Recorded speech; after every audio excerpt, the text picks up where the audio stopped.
Isang liblib na baryo sa Visayas, may isang matandang babae na kilala ng lahat bilang si Lola Iska. Mahina na ang kanyang katawan, kuba na ang likod, at palaging may daladalang supot na di alam ng kahit sino kung ano ang laman.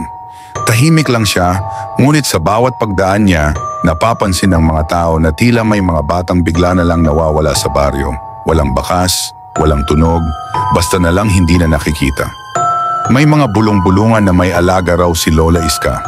Isang sigbin, isang nilalang na sinasabing lumalabas tuwing hating gabi.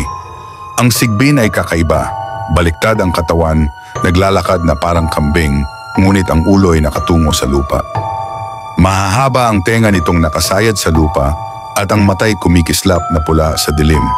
Higit sa lahat, sinasabing dinidilaan nito ang anino ng tao hanggang sa mawala ang lakas at tuluyang mamatay ang biktima. Isang gabi, nagkayayaan ang tatlong kabataan, sina Ruel, Miko at Arman, na subukang sundan si Lola Iska. Nakita nilang lumabas ito ng bahay na may dalang supot at papunta sa isang masukal na parte ng gubat. Tahimik nilang sinundan, ngunit habang papalalim sila, unti-unting lumamig ang paligid. Bigla nilang narinig ang malalim na paghingal. Mula sa likod ng mga puno, lumabas ang isang nilalang, ang sigbin. Nakayuko ang katawan nito, naglalakad ng baliktad ang mga paa at kumakagat sa leeg ng isang aso bago ito tuluyang natumba, tuyo at walang dugo. Napatakip sa bibig ang tatlong kabataan, halos hindi makahinga sa takot. Si Lola Iska ay lumapit at hinaplos ang halimaw na parang aso lamang, sabay sabing, "Kumain ka na, anak.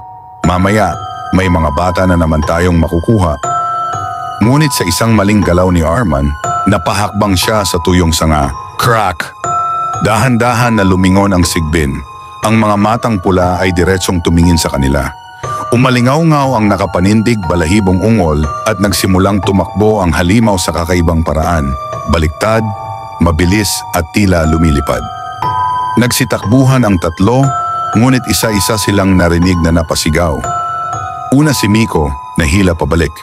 Pangalawa si Ruel, huminto nang maramdaman ang malamig na dila sa kanyang anino.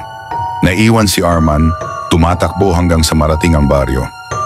Nang sumapit ang umaga, wala nang nakitang bakas ng dalawang kaibigan niya. Ang naroon lang ay isang patay na aso, tuyo at walang anino.